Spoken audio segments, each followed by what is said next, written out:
Astaghfirullah. Bismillahirrahmanirrahim. Assalamualaikum warahmatullahi wabarakatuh.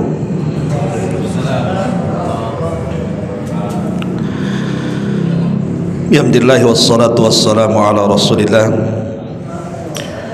wa ala alihi wa sahbihi wa mawalah wa la hawla wa la quwata illa billahi wa ba'du.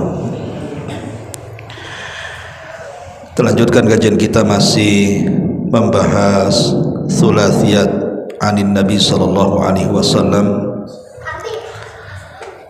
3 perkara dari kalam Nabi sallallahu alaihi wa ala alihi wasallam.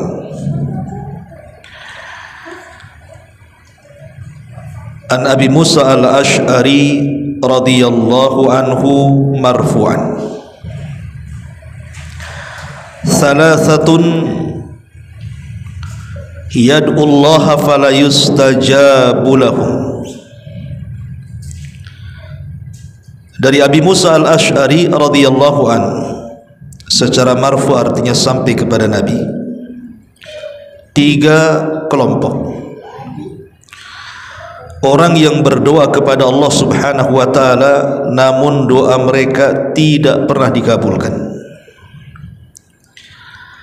Rajulun kanat tahtahu imra'atun sayyi'ah, rajulun kanat tahtahu imra'atun sayyi'atul khuluqi falam yutallikha. Pertama, seorang laki-laki yang di bawah kekuasaannya terdapat istri yang jelek akhlaknya, namun dia tidak menceraikannya. Wa rajulun kana lahu ala rajulin mal falam yushhid alaihi. Yang kedua, seorang laki-laki yang memiliki harta atas laki-laki lain dan belum disaksikan atasnya. Wa rajulun ata safihan ma lahu wa qad qala Allah azza wa jal wa la tu'tus sufaha amwalakum. Seorang laki-laki yang memiliki harta atas laki-laki lain, atau seorang laki-laki yang menyerahkan harta mereka yang ada dalam kekuasaannya kepada orang-orang yang belum sempurna akalnya, sementara Allah berfirman, dan janganlah kalian menyerahkan kepada orang-orang yang belum sempurna akalnya harta tersebut. An-Nisa ayat 5. Hadis ini dikeluarkan Al-Imam Hakim, dan hadis ini disahihkan oleh Syekh Nasiruddin Al-Albani rahimahullahu ta'ala. Memang terjadi silang pendapat tentang derajat hadis ini. Al-Imam Ibn Utsaimin rahimahullahu ta'ala dan juga Lajnah Daimah melemahkan hadis ini, seperti Bakar Abu Zaid, Syekh Saleh Fauzan, Abdul Aziz Al-Syekh, termasuk juga Syekh Abdul Aziz Ibn Abdullah Ibn Baz, termasuk Syekh Utsaimin melemahkan hadis ini. Tetapi Syekh Albani rahimahullahu ta'ala mensahihkannya di dalam kitabnya Silsilah Ahadits As-Sahihah. Taib, kita tidak membahas tentang derajat hadis ini karena terjadi perselisihan, ada yang mengatakan sahih, ada yang mengatakan lemah. Tapi kalau seandainya hadis ini sahih, ini yang kita akan pahami dari hadis ini, karena hadis ini bagus sekali maknanya. Kata Nabi sallallahu alaihi wasallam, "Thalathatun yad'ullah." Ada 3 golongan atau 3 kelompok orang yang berdoa kepada Allah, fala yustajabu lahum, tapi doa-doanya ditolak. Kenapa bisa ditolak doa-doanya? Karena 3 perkara. Yang pertama, kata Nabi sallallahu alaihi wasallam, rajulun kanat tahtahu imra'atun sayyi'atul khuluq falam yutallikha. Seorang laki-laki yang di bawah kekuasaannya terdapat seorang istri yang jelek akhlaknya dan dia tidak menceraikannya. Ma'asyiral muslimin yang dimuliakan Allah subhanahu wa ta'ala, Apa maksudnya kalimat ini? Para ulama ketika mensyarah hadis ini mengatakan, rajulun mutazawwijun min imra'atin sayyi'atil khuluqi, seorang laki-laki yang menikah dengan wanita yang buruk akhlaknya. Idza da'a Allah ta'ala 'alaiha la yustajabu lidu'aihi. Kalau seandainya si laki-laki ini mendoakan entah doa keburukan kepada istrinya itu, maka doanya tidak akan dijabah. Li'annahu biimkanihi an yuslihaha bil mau'izatil hasanah aw bil hajri aw bi dharbi ghairil mubarrih.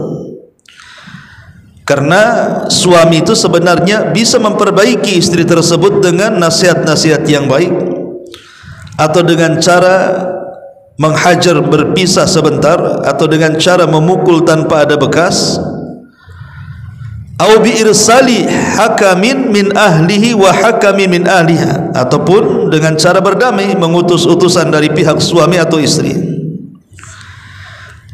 Kemudian fa illam yasluh haluha walam tarji an akhlaqiha sayya, tapi kalau sudah upaya demi upaya dilakukan oleh sang suami, tidak juga istri itu sadar, wa radiya huwa bisu'i khuluqiha, justru malah makin buruk kondisinya, walam yutallikha, tapi suaminya tak mau pula menceraikannya, fa inda'ahu 'alaiha, kalau sang suami ini mendoakan keburukan kepada istrinya, la yustajabu, tidak akan dikabulkan doanya. Kenapa? Karena memungkinkan menceraikan kok tidak diceraikan.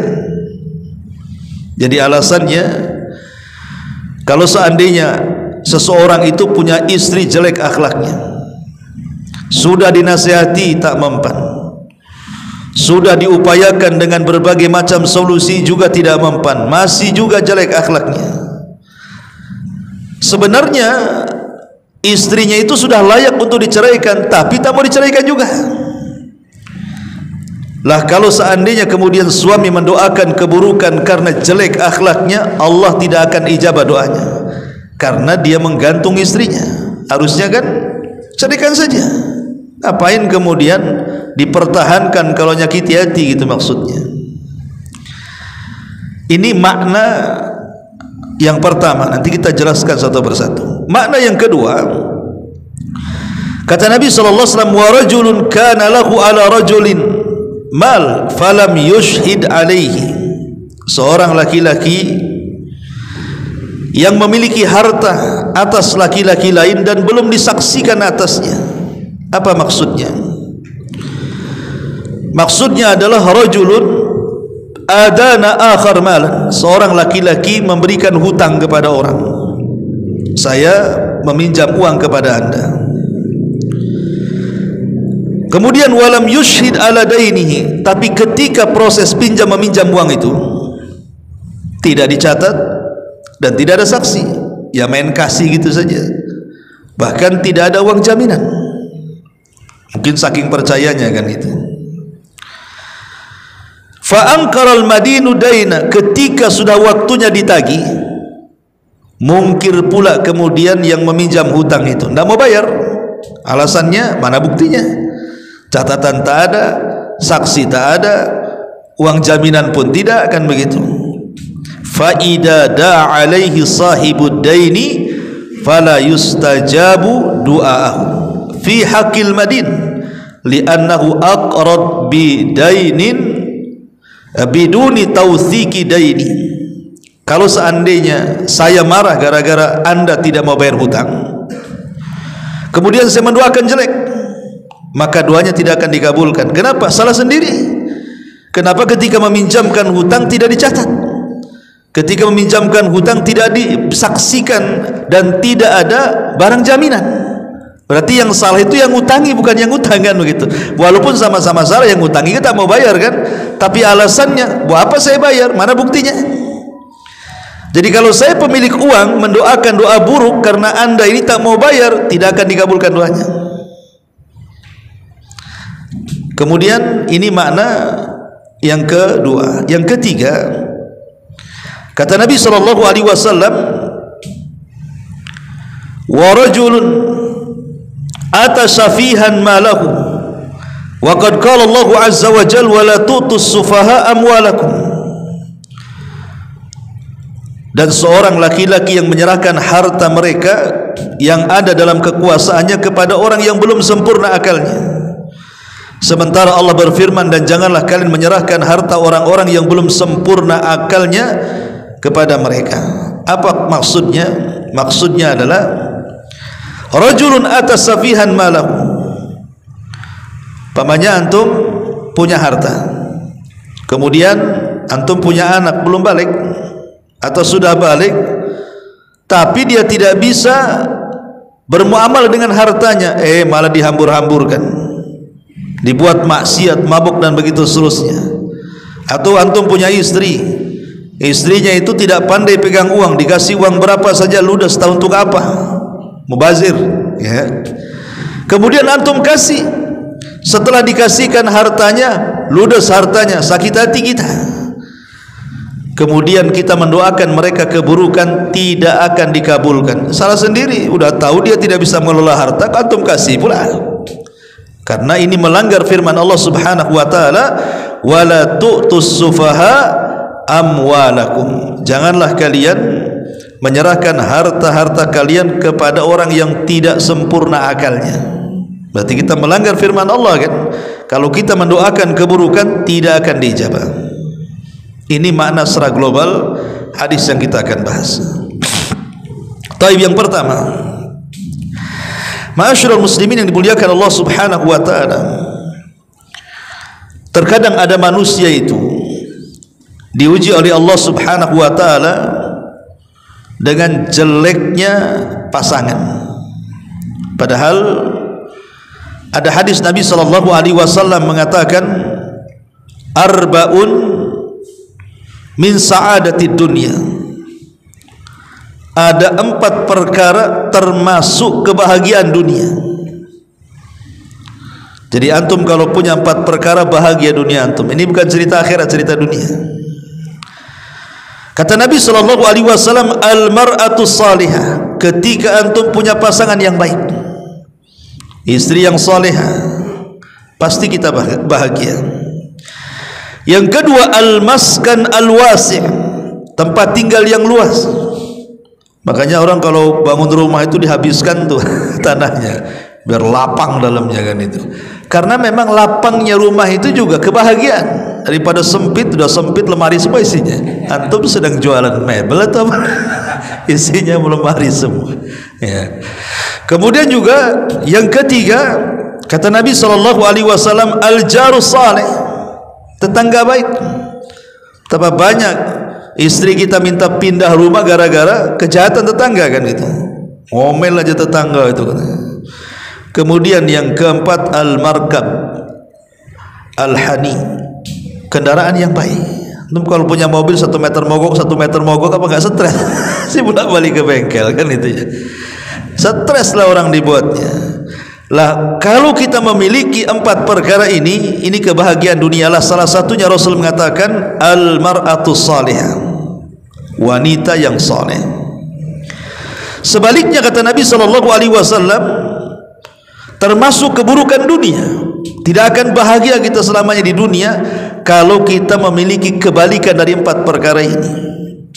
Istrinya jelek akhlaknya, kemudian juga rumah sempit-sempitnya, kemudian juga kendaraan yang buruk, kasih mogok-mogokan, dan tetangga yang tidak baik. Itu tidak akan bahagia hidup kita. Ma'asyiral muslimin yang dimuliakan Allah Subhanahu wa taala,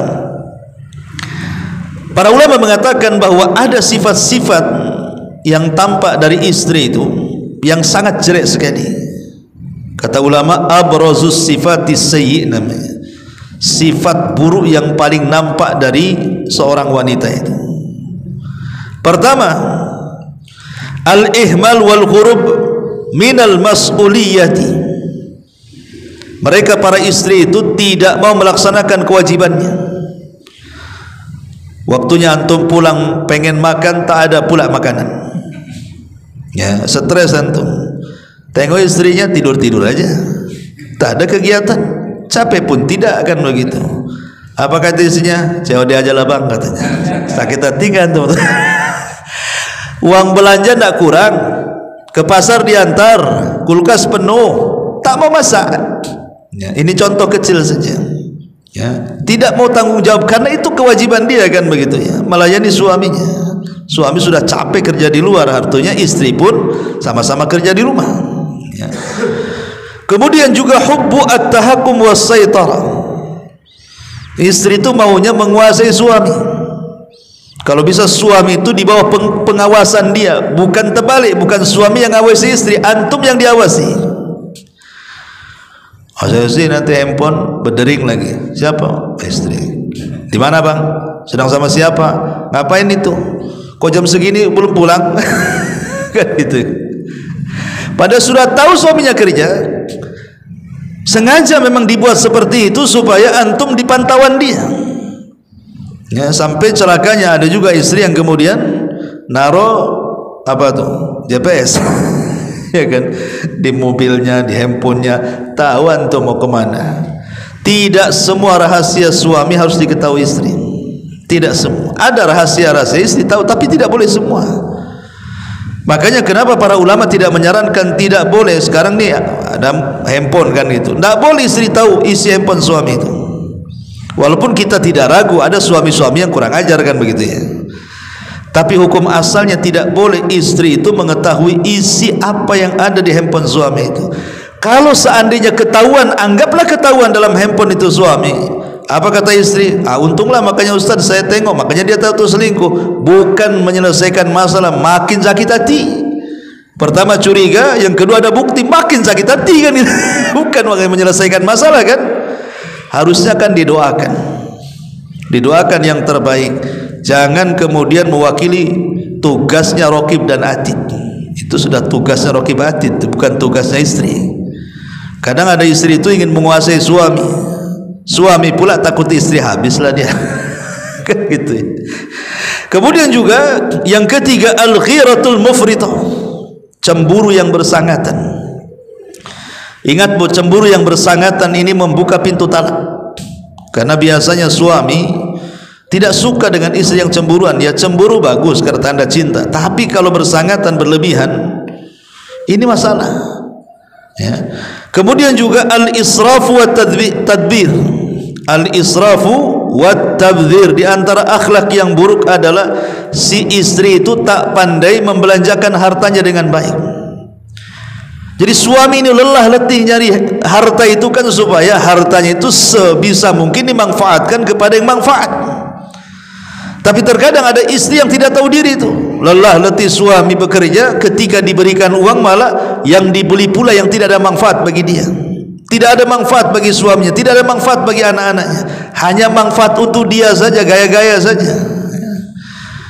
Nah, ini juga termasuk akhlak, termasuk at-tadzammur wasyaqwa, banyak mengeluh. Mengeluhnya itu banyak kali. Bang, sebelah itu udah naik tuh rumahnya, kita ini kok nggak naik-naik. Kan itu. Ya. Jadi ada orang-orang ihtimam bil madahir.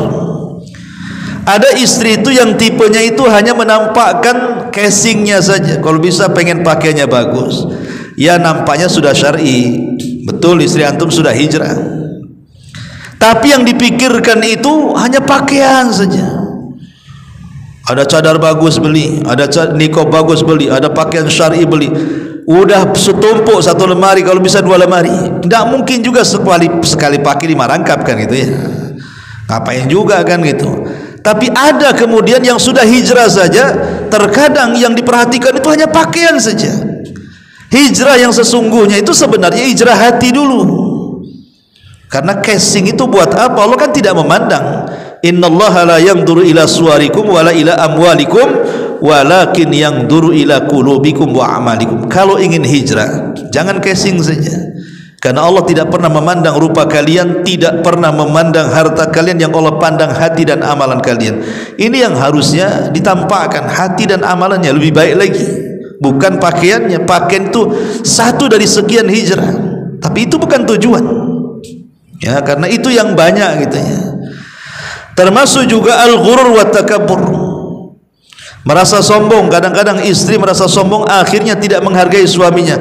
Mungkin kendalanya karena pendidikannya lebih tinggi, atau mungkin dia lebih kaya, atau gajinya lebih tinggi.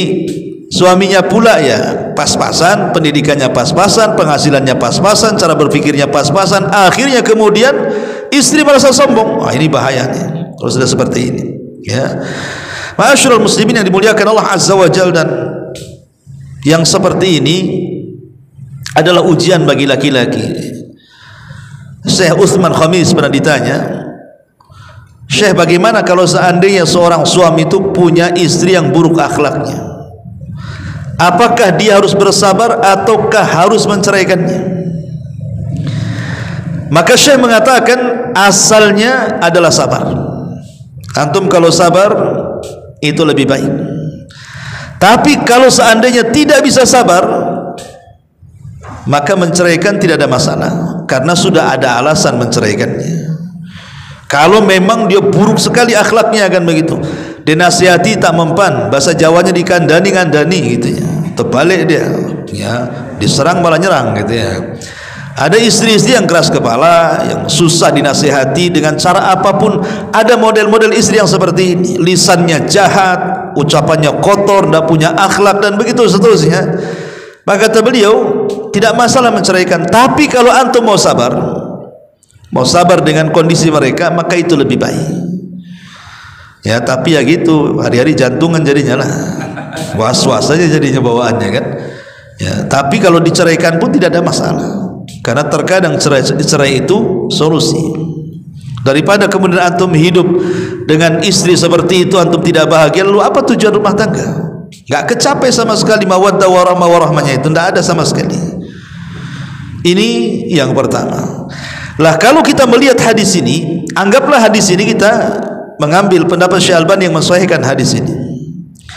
Jadi kalau antum diuji kemudian punya istri yang jahat, jelek akhlaknya, yang sudah layak diceraikan, tapi antum tidak mau menceraikannya dengan alasan masih sabar.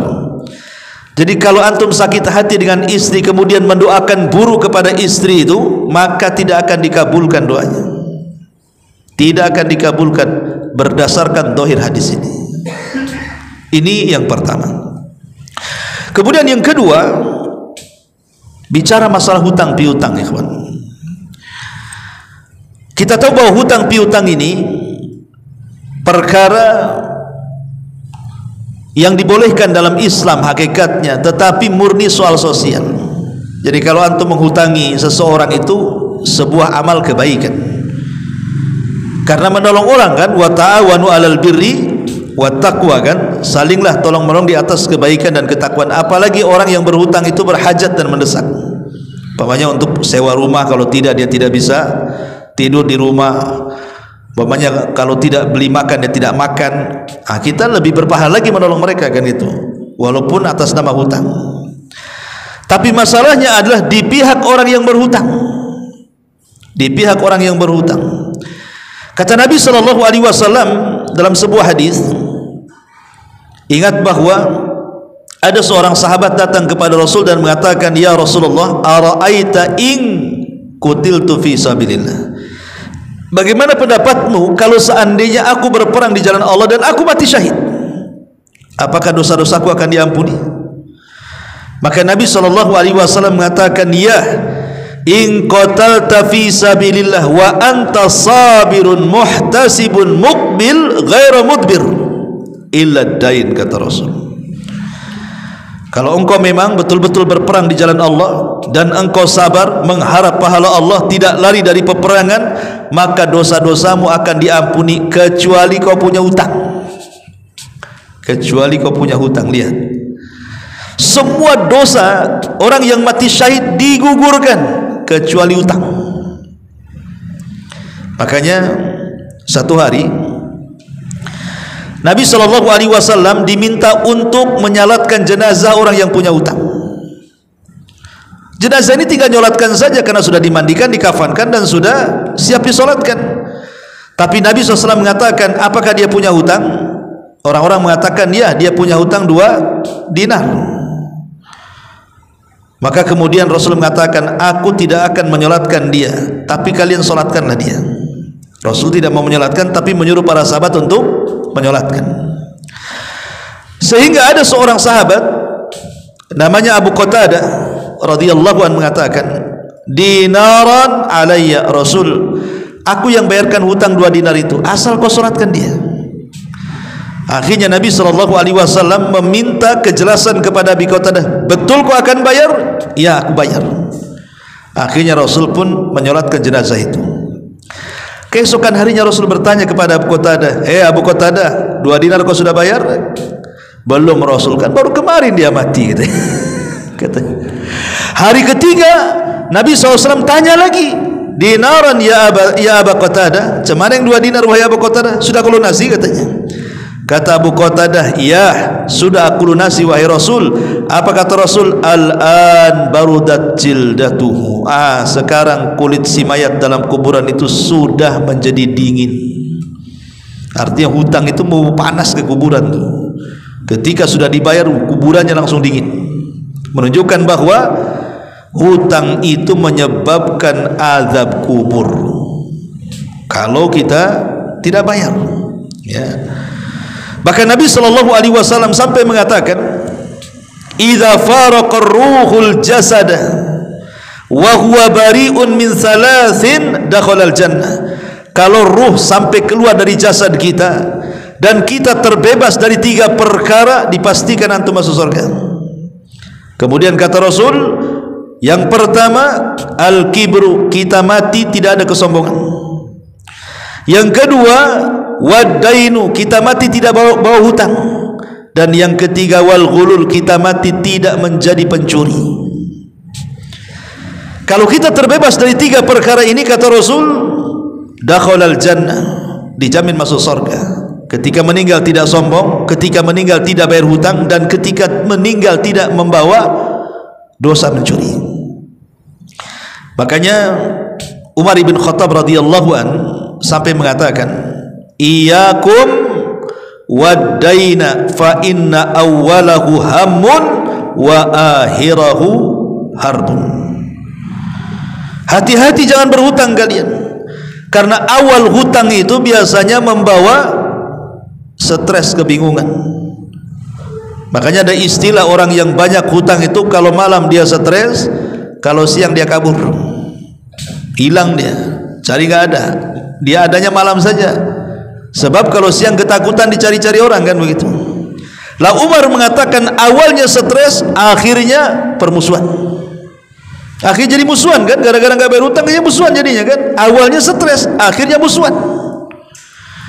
Makanya ketika Nabi SAW selalu dalam solatnya, dan dianjurkan ya, kalau antum membiasakan doa ini bagus sekali.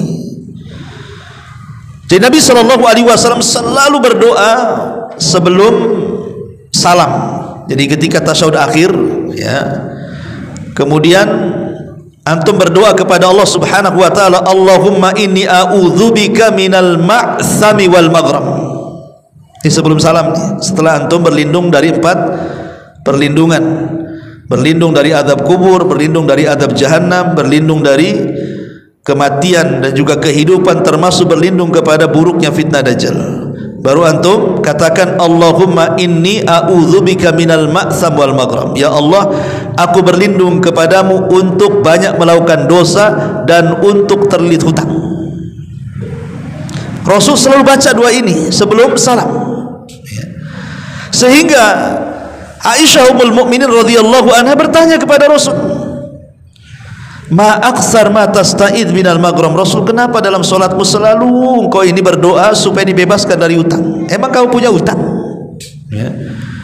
Maka Nabi SAW mengatakan, tidak wahai Aisyah, tetapi innar rajula idza gharima haddatsa fakadzab wa wa'ada fa khalaf wa wa'ada fa akhlaf. Kata Nabi SAW, tidak wahai Aisyah, karena seseorang itu kalau punya hutang, dia akan bicara kemudian dusta dan akan berjanji kemudian khianat. Itulah ciri orang yang tak mau bayar hutang tuh. Dua cirinya, suka berdusta dan berkhianat, kata Nabi. Kapan kamu bayar? Nantilah, masih ada keperluan. Nggak ada duit, padahal ada duitnya tuh. Ya. Makanya ada satu umat cerita, Ustaz, ada orang tuh punya utang sama 50 juta. Kenapa enggak tagih dia? Udah ditagih-tagih, alasannya tak ada duit katanya. Tapi besoknya mobilnya baru lagi gitu. Berarti dia punya utangan baru tuh. Gitu. Biasanya seperti itu kan? Atau nanti contoh yang biasa dicontohkan orang, kadang-kadang debt collector datang ke rumah mau nagih utang, kita pula ngajari anak-anak kita suruh berdusta kan, bilang sama orang itu, orang tua tidak ada dan begitu seterusnya. Itu kan dusta. Yang dari dusta ini namanya dosa itu pasti melahirkan dosa yang lain kan, akhirnya berkhianat. Janji-janji aja tuh nyanyinya itu, nantilah minggu depan, habis minggu depan ditagih, nanti lagi minggu depan, sampai bosan orang yang nagih itu. Inilah yang membuat Nabi SAW berlindung dari maghram, karena nanti akan tersifati dengan dua sifat munafik. Ya, ini kan dua sifat munafik kan, kalau bicara berdusta, kalau janji berkhianat kan.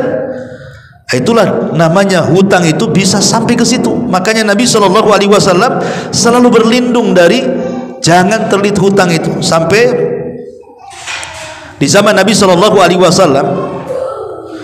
Nabi SAW pernah terlangkahkan kakinya ke masjid di waktu duha. Entah siapa di dalam masjid itu yang hendak ditemui Nabi, tapi pokoknya Rasul ingin ke masjid aja di waktu duha. Padahal waktu duha itu kan orang lagi sibuk bekerja kan, tidak ada orang di masjid. Tetapi rupanya Nabi SAW melihat di masjid itu ada seorang sahabat yang namanya Abu Umamah radhiyallahu anhu. Rasul bertanyalah kepada Abu Umamah itu, wahai Abu Umamah, ngapain kau duduk di tempat yang waktu belum sholat datang? Kan belum zuhur. Tapi kenapa kau di sini katanya? Kau tidak bekerja? Di sini kata Abu Umamah, ya Rasulullah, humumun lazimatni wa duyunun. Tidak wahai Rasul, aku stres. Kenapa? Karena hutang melilitku. Rupanya bukan kita saja yang stres hutang, sahabat pun ada. Abu Umamah Al-Bahili radhiyallahu anhu. Jadi kata Nabi SAW, ya Abu Umamah, maukah ku ajarkan beberapa kalimat yang kalau engkau baca beberapa kalimat itu kupastikan hutang-hutangmu lunas dan stresmu hilang. Kata Abu Umamah, ya tentu mau Rasul. Seperti apa kalimat yang harus aku lazimkan itu? Maka Rasul bacalah wahai Abu Umamah di pagi dan petang hari, Allahumma inni a'udzubika minal hammi wal hazan, wa a'udzubika minal ajzi wal kasal, wa a'udzubika minal jubni wal bukhli, wa a'udzubika min khalabati daini wa qahrir rijal. Kata Rasul, bacalah wahai Abu Umamah, aku berlindung kepadamu ya Rabb dari ham itu kebingungan, wal hazan kesedihan. Apa bedanya bingung dan sedih? Bingung itu memikirkan perkara yang akan datang, bingung gitu, mikir anak macam mana, mikir ekonomi macam mana. Adapun sedih memikirkan yang sudah berlalu. Sedih mikir orang yang sudah meninggal, sedih mikir jabatan yang sudah tidak dipegang. Itu namanya sedih. Ya, kita berlindung dari dua perkara itu, baik bingung tentang perkara yang belum dihadapi atau sedih dari perkara yang telah berlalu. Kita berlindung dari dua-duanya. Wa a'udzubika minal ajzi wal kasal, dan aku berlindung kepadamu ya Rabb dari kelemahan dan kemalasan. Apa bedanya lemah dan malas? Kalau antum sakit kemudian pengen ke masjid tapi tidak bisa, itu namanya lemah. Pengen ke masjid tapi tak bisa karena sakit. Antum sehat, ada panggilan azan, tak mau ke masjid, itu malas namanya. Bedanya ya, bedanya lemah dengan malas di situ. Nah, kita berlindung dari dua-duanya. Ya. Kemudian yang ketiga kata Nabi SAW, Allahumma inni a'udzubika minal jubni wal bukhli. Aku berlindung kepadamu ya Rabb dari kepengecutan dan kebakhilan. Pengecut dan juga bakhil, penakut, pengecut itu. Orang penakut itu tidak mau jalan, jalanlah, tidak mau, takut. Kalau bakhil ya sudah jelas tahu bakhil. Wa a'udzubika min ghalabati daini wa qahri rijal, ataupun berlindung kepadamu ya Rabb dari terkalahkan hutang atau terkalahkan budi baik orang kepada kita. Mungkin orang itu banyak berjasa kepada kita, disuruh nasihati, mikir kita nggak enak, dia udah baik sama anak antum aja lah kan. Akhirnya kan tidak bisa menyampaikan kebenaran kan ya. Jadi jangan sampai kita ini tersandra dengan budi baik orang ataupun tersandar dengan hutang. Ini bahaya ya. Ma'asyiral muslimin yang dimuliakan Allah Subhanahu wa taala, pertanyaan pun muncul, kenapa orang itu meremehkan masalah hutang piutang? Ada orang beralasan, ikhwan, kenapa saya berhutang Ustaz? Biar saya semangat kerja katanya. Kan ada orang itu, anak kalau tahu hutang ini tak semangat kerja katanya. Kata siapa? Malah orang yang gak punya hutang itu lebih semangat lagi, karena uangnya bukan untuk orang. Itu alasan kuno tuh. Akhirnya kemudian dengan alasan seperti itu aja hutang terus, itu namanya gali lubang tutup lubang namanya. Gak seperti itu ya. Lah terkadang ada orang yang menjadikan tasahul dengan ataupun meremehkan manusia dari hutang itu. Pertama, karena orang itu memang sudah karakternya al-iktsar minal iqtirad fi kulli manasibah. Jadi orang yang tasawul dengan hutang akhirnya tak mau bayar itu karena dia suka berhutang dalam semua masalah. Rumah hutang, belum lunas kendaraan hutang, belum lunas kendaraan kulkas hutang, belum lunas kulkas hutang, kamar mandi beli keramik, buat ini buat satu rumah isinya hutang. Mulai dari jendela, pintu semua hutang semuanya, termasuk motor, kendaraan, kredit semua. Ikhwatu fiddin, kalau yang seperti ini berat hidupnya, akhirnya tak mau bayar, ujungnya disegel bank pula itu rumah tuh ya. Nah dari sini ini yang menjadikan orang akhirnya malas bayar ya. Kemudian yang kedua at-taswif wa ta'khir, nanti lagunya, kapan mau bayar? Nantilah. Nah ini nanti ini akhirnya malas orang bayar hutang gara-gara lagu nanti ini. Kalau punya uang langsung, karena Nabi SAW mengatakan barang siapa yang punya hutang dan ingin membayar, Allah tolong bayar. Tapi siapa yang punya hutang tak mau bayar, justru terbalik, Allah akan binasakan harta dia. Alhamdulillah ya. Termasuk juga iqtiradul mal li ghadhi muharram au fi'lil ma'asi. Terkadang ada orang berhutang itu bukan untuk hajat pribadi, ikhwan, untuk kebutuhan dia dan keluarga, untuk maksiat. Kadang-kadang ngutang tuh judi, ngutang tuh pasang togel, ngutang untuk beli khamar, miras dan begitu seterusnya kan. Orang kalau seperti ini susah akan bayarnya karena awalnya saja untuk maksiat. Karena dia pikir itu kalau menang judi itulah dari judi bayarnya. Kalau menang kan gitu ya. Kalau kalah tekorlah dia buntung. Jadi banyak faktor-faktor yang kemudian orang itu malas dan akhirnya tasawul dengan hutang piutang ini. Termasuk ya tadi hajat yang tidak mendesak didahulukan dengan cara hutang, akhirnya kemudian tertumpuk hutang, malas dia bayar. Lah yang seperti ini ya, kita berdoa kepada Allah Subhanahu wa taala dengan yang diajarkan Nabi SAW. Harus paham bahwa adab hutang berhutang itu, satu, bahwa ketika berhutang ada niat membayar. Dua, bekerja keras cepat lunasi hutang. Tiga, bersegera mengembalikan uang orang. Empat, tidak membalas amarah pemilik hutang. Kadang-kadang yang marah itu bukan yang minjami kan, yang meminjam yang marah. Aneh gitu, kita datang mau nagih, dia sudah maki-maki kita. Terus gimana ceritanya kan itu? Ini siapa yang punya uang, siapa yang punya uang jadinya kan? Kadang-kadang ketakutan orang yang minjami uang itu, untuk ketemu dia takut. Harusnya yang takut tuh yang utang, karena tadi ya kan dia jadi macan pula, yang satu jadi kucing ya.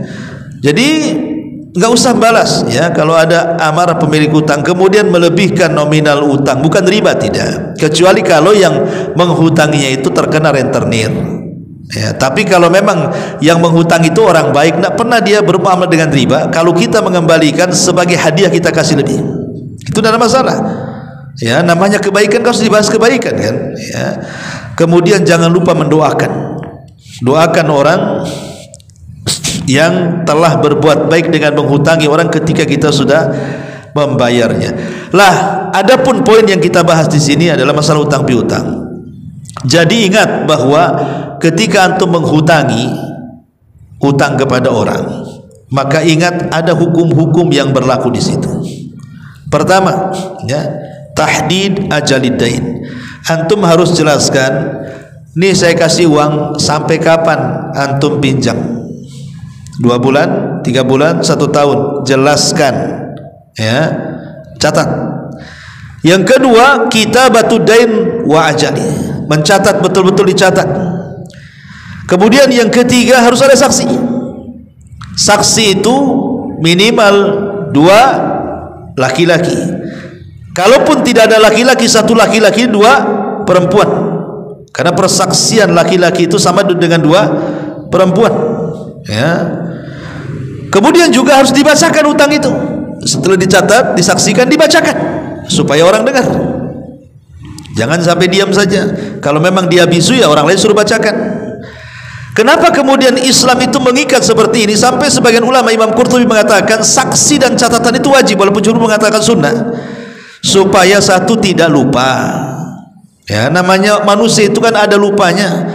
Kadang-kadang lupa loh sama sekali. Berapa ya dulu saya kasih antum? Yang ngutangi dia, kalau yang berutang biasanya tak lupa berapa nominalnya, yang ngutangi yang lupa biasanya. Cuma dia pura-pura lupa biasanya. Itu yang masalahnya, ya. Lah supaya tidak lupa, supaya tidak terjadi perselisihan, supaya tidak ada yang diambil dengan cara maling dan begitu seterusnya, makanya diperlukan hal-hal yang seperti ini. Lah kalau seandainya tidak diindahkan, antum minjami orang uang banyak 100 juta umpamanya, tapi tidak ada catatan, tidak ada saksi, tidak ada barang sebagai barang jaminan. Kemudian antum katakan bulan depan bayar, ya. Tiba-tiba setelah bulan depan bayar, kita tagih, mana uang 100 juta itu? Dia tak mau bayar. Mana buktinya katanya? Nggak ada catatan, nggak ada saksi, nggak ada barang jaminan. Kalau seandainya dia mengelak, sebenarnya dia zalim karena mengelak, kan begitu, ya. Tapi kalau kita kemudian marah, mendoakan buruk kepada dia karena mengambil uang kita, tidak akan dijabah doanya. Berdasarkan zahir hadis ini. Kenapa? Karena kita pun salah. Kenapa tidak mencatat? Kenapa tidak ada saksi? Kenapa tidak pakai uang jaminan, uang sebanyak itu, kan gitu. Lah itu zahir hadis seperti ini. Doa kita akan ditolak. Ini yang ketiga. Dan yang keempat adalah kata Nabi sallallahu alaihi wasallam, wa rajulun atasafihan ma lahu wa qad qala Allah azza wa jalla wa la tu'tus sufaha amwalakum. Dan seorang laki-laki yang menyerahkan harta mereka kepada orang-orang yang belum sempurna akalnya, padahal Allah mengatakan jangan kalian menyerahkan kepada orang-orang yang belum sempurna harta-harta kalian kepada mereka. Sebagian para ulama mengatakan siapa yang dimaksud safi di sini? Orang yang tidak sempurna akalnya di sini. Pendapat yang pertama, ada yang mengatakan yang dimaksud safi di sini artinya an-nisa wasibyan, perempuan dan anak-anak. Pokoknya antum punya istri, dia tak pandai mengelola harta, diberi uang berapa saja ludes, entah untuk apa. Ini berarti nggak berakal perempuan itu. Ataupun anak-anak, ya, anak-anak yang belum bisa mengelola harta, antum kasih banyak pula. Nah, ini disebut safi. Ini pendapat pertama. Pendapat yang kedua maksudnya adalah anak-anak yatim. Anak-anak yatim, pamannya meninggal suaminya, anaknya masih kecil, warisannya dipegang istrinya, kan gitu. Berarti orang tua jangan langsung dikasihkan warisan kepada anak yang belum balik dan belum cerdas. Nanti ludes hartanya, namanya anak-anak, kan itu. Ada juga yang mentafsirkan seperti itu, dan para ulama mengatakan tiga-tiganya benar. Apakah itu istri yang tidak pandai mengelola harta, atau anak kecil, atau anak yatim, atau orang gila. Orang gila jangan dikasih uang, nanti dirobek sama dia, ya kan. Intinya bahwa kalau seandainya kita kemudian memberi harta kepada mereka yang dengan itu akhirnya mereka maksiat, berarti siapa yang salah di sini? Kita yang kasih yang salah, kan. Pokoknya anak minta apa saja antum kasih.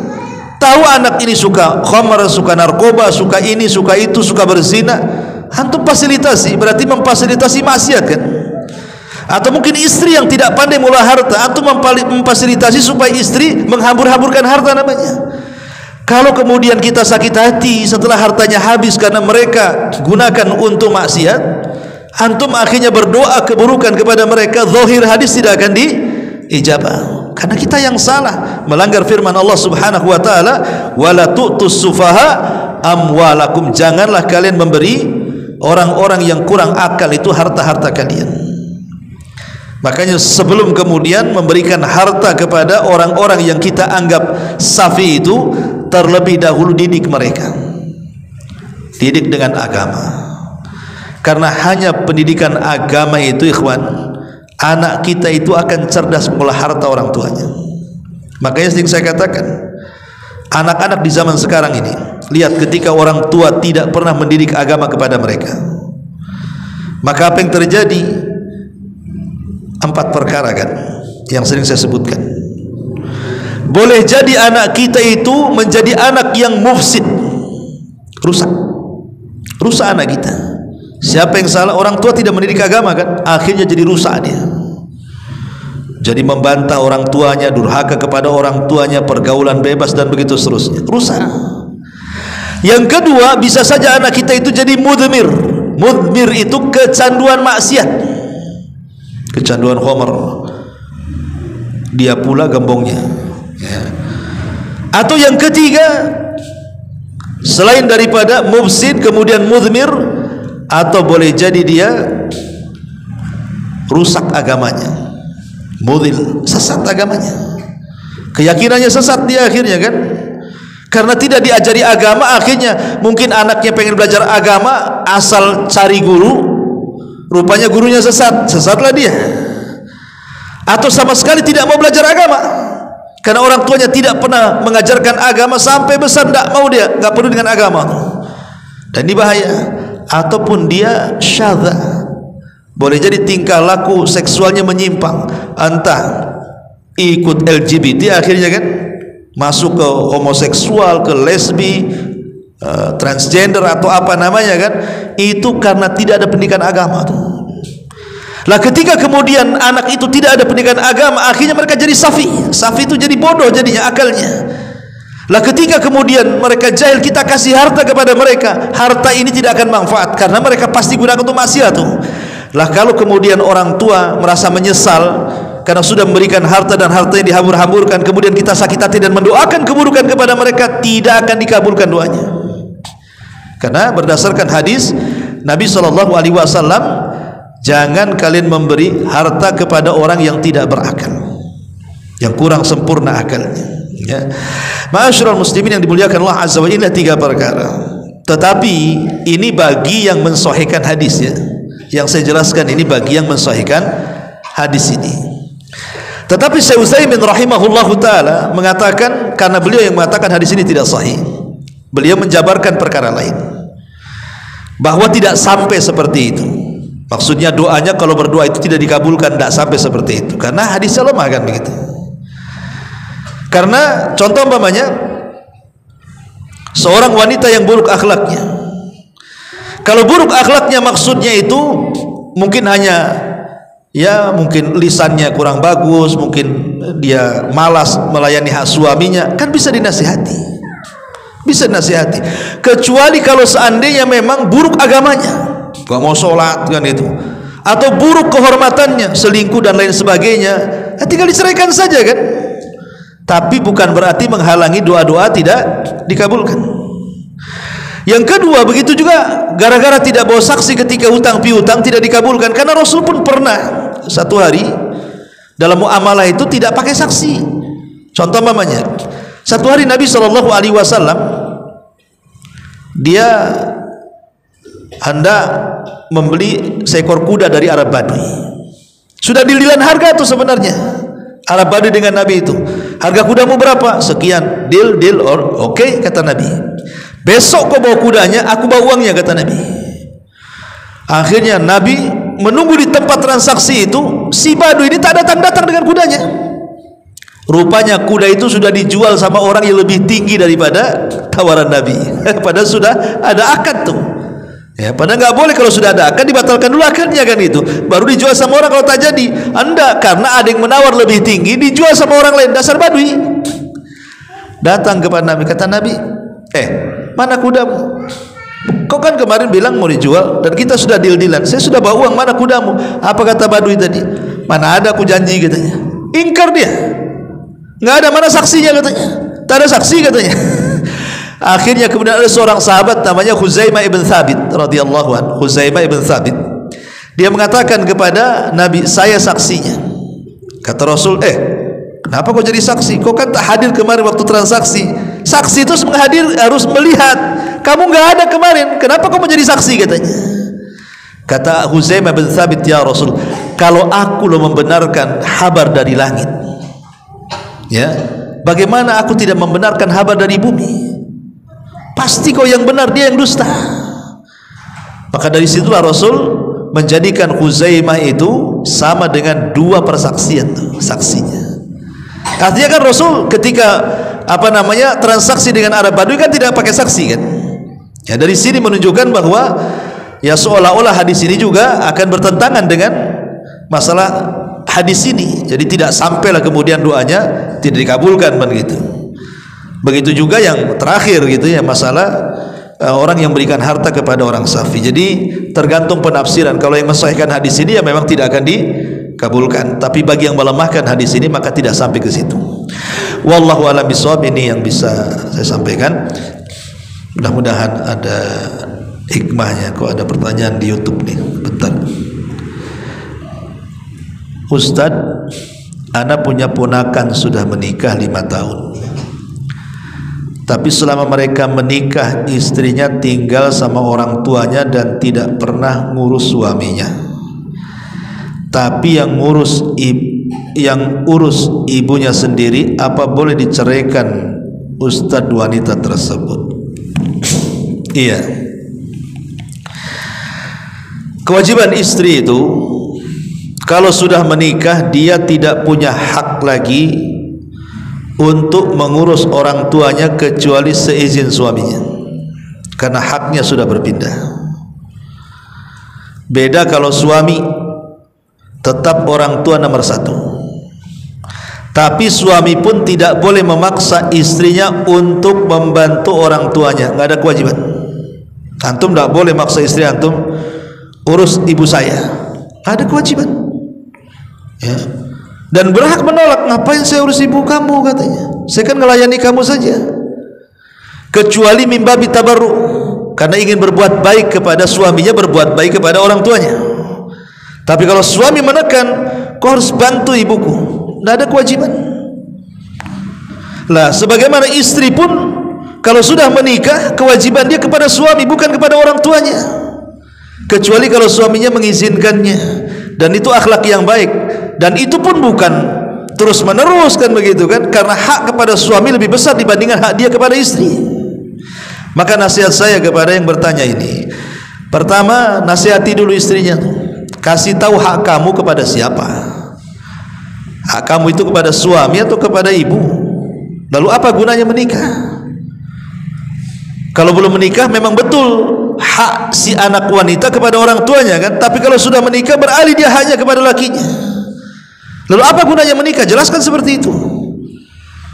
Ya, kemudian yang kedua berdoa. Yang ketiga ya kalau tidak bisa nasihati ya ngikut cara Quran, karena ini bagian daripada nusuz, tidak taat kepada suami. Kalau dia tidak taat kepada suami, ini bagian nusuz. Kata Allah mengatakan, wa in takhafuna nusuzahunna fa'idhuhunna wahjuruhunna fil madaji wadribuhun.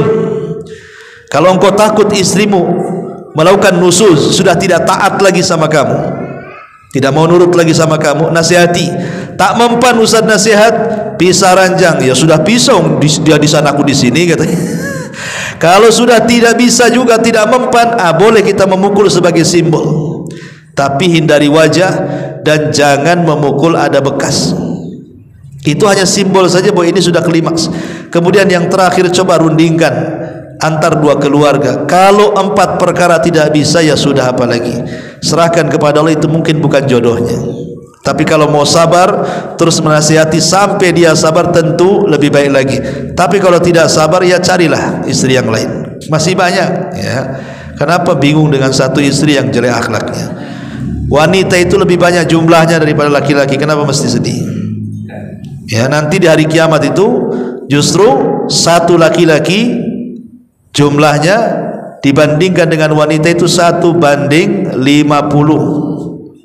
Ya kan? Khamsina imra'atun al-qayyimul wahid. Jadi jumlah perempuan lebih banyak 50 banding 1.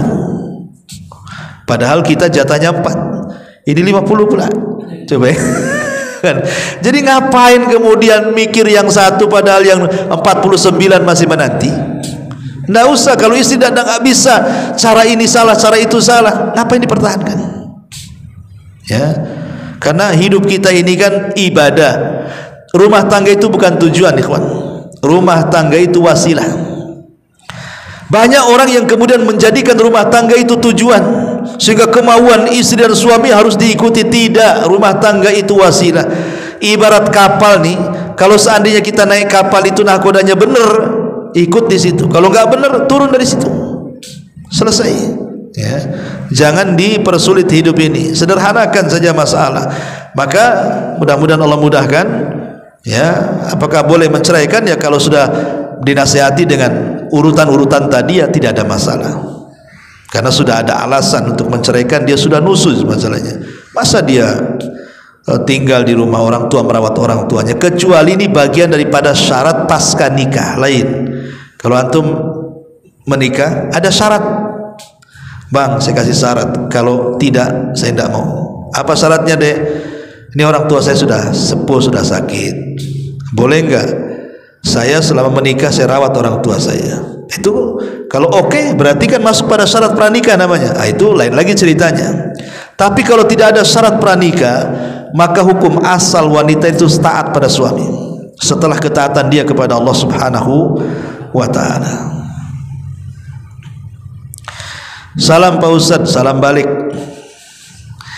Kok salam, assalamualaikum gitu benar ya. Jadi saya juga kan waalaikumsalam warahmatullahi wabarakatuh. Saya suka kasih pinjam teman cuman sedikit Ustadz, 100.000 atau 300.000. Tidak ada saksi, saling percaya aja sih. Tapi teman nggak mau balikin, gimana? Ya salah sendiri lah. Gara-gara gak saksi jadi nggak mau balikin jadinya. Gimana yang bertanya?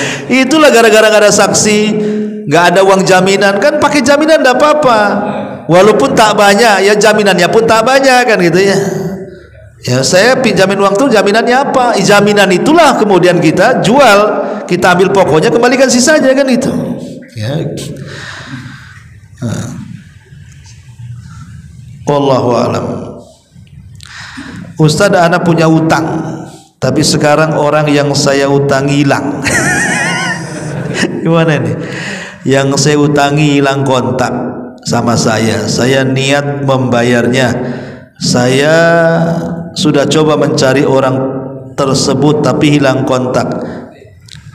Iya, jadi gini, kalau seandainya kita ini ada niat bayar, tapi orangnya entah berantah.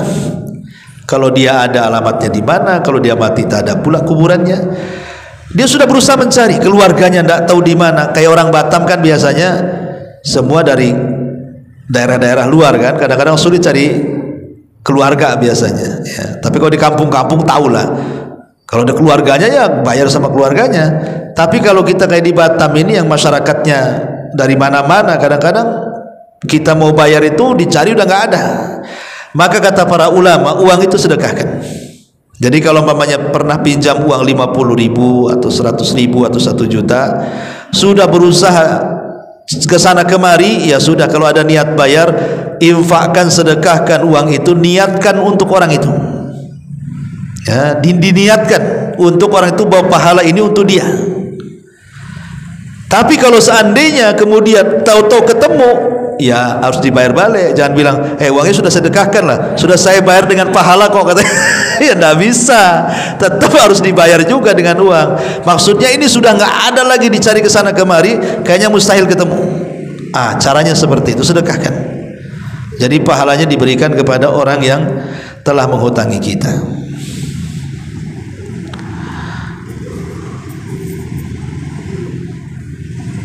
Oke. Ya. Mana lagi pertanyaannya? Ya, saya kira sampai di sini. Subhanakallahumma bihamdika asyhadu an la ilaha illa anta astaghfiruka wa atubu ilaik. Allahu taala alam.